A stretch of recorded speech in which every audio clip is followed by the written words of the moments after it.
புனித மத்தேயு எழுதிய தூய நற்செய்தி அதிகாரம் 13 இறைவார்த்தைகள் 31 தொடக்கம் 35. அக்காலத்தில் இயேசு மக்களுக்கு எடுத்துரைத்த வேறு ஓர் உவமை. ஒருவர் கடுகு விதையை எடுத்து தம் வயலில் விதைத்தார். அவ்விதை எல்லா விதைகளையும் விட சிறியது. ஆனாலும் அது வளரும்போது மற்றெல்லா செடிகளையும் விட பெரிதாகும். வானத்து பறவைகள் அதன் கிளைகளில் வந்து தங்கும் அளவுக்கு பெரிய மரமாகும். விண்ணரசு இக்கடுகு விதைக்கு ஒப்பாகும். அவர் அவர்களுக்கு கூறிய வேறு ஓர் உவமை. பெண் ஒருவர் புளிப்பு மாவை எடுத்து 3 மரக்கால் மாவில் பிசைந்து வைத்தார். மாவு முழுவதும் புளிப்பேறியது. விண்ணரசு இப்புளிப்பு மாவுக்கு ஒப்பாகும்.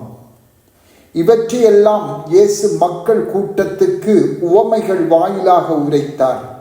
உவமைகளின்றி அவர் அவர்களோடு எதையும் பேசவில்லை. நான் உவமைகள் வாயிலாக பேசுவேன், உலகத் தோற்றம் முதல் மறைந்திருப்பவற்றை விளக்குவேன் என்று இறைவாக்கினர் உரைத்தது இவ்வாறு நிறைவேறியது. சிந்தனை: புளிப்பு மாவு சக்தி மிக்கது. இது ஒரு ரொட்டி துண்டில் ஒரு வீதம் இருந்தால் அது அந்த ரொட்டி துண்டை 2 மடங்கு பருமனாக ஆக்க வல்லது. அது மட்டுமல்ல, அது பிசைந்த மாவை மென்மையாகவும் நெகிழும் தன்மையும் கொண்டதாகவும் மாற்றக்கூடியது. புளிப்பு மாவு இல்லாது விட்டால் பிசைந்த மாவு கடினமானதாகவும் அளவில் சிறியதாகவுமே இருக்கும். இந்த உவமையில் 3 மரக்கால் மாவு என்று சொல்லப்படுகின்றது. இந்த 3 மரக்கால் மாவு என்பது குறித்து திரு அவையின் தந்தையர்கள் வெவ்வேறு வகையான கருத்துக்களை கூறுகின்ற போது, நாங்கள் எமது வாழ்வை அல்லது இந்த உலகை 3 மரக்கால் மாவு என்று எடுத்துக்கொள்ளலாம். இங்கு சொல்லப்படுகின்ற புளிப்பு மாவு என்பது இறைவார்த்தை சொல்லும் செய்தியை குறிக்கின்றது.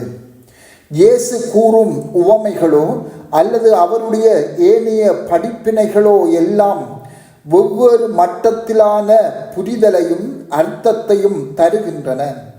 அவை அனைத்தும் சரியானவையாகவும் ஒன்றுக்கொன்று ஒத்து போகின்றதாகவுமே இருக்கின்றன. நாம் சிந்திக்க வேண்டிய மிக முக்கியமான கேள்வி என்னவென்றால், இந்த உவமை மூலம் கடவுள் எமக்கு சொல்லும் செய்தி என்ன என்பதே.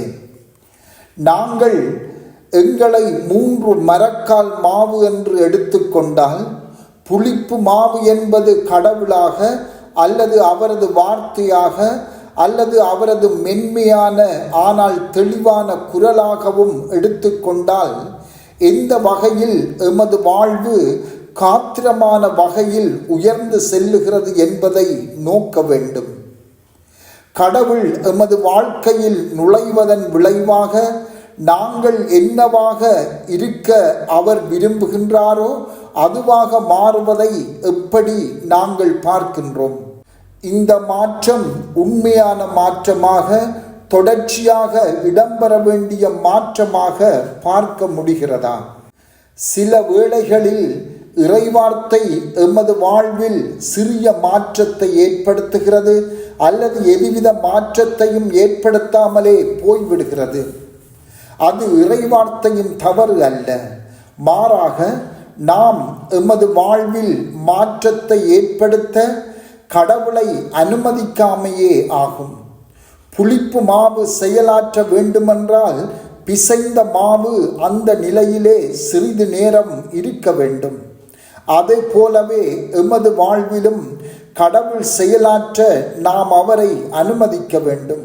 இதற்கு கடவுள் எம்மோடு பேசுபவற்றை நாம் உள்வாங்கிக் கொள்ள வேண்டும்.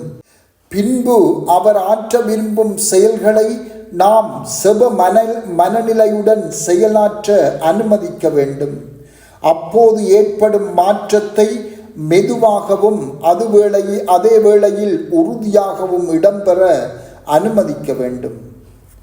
செபம்.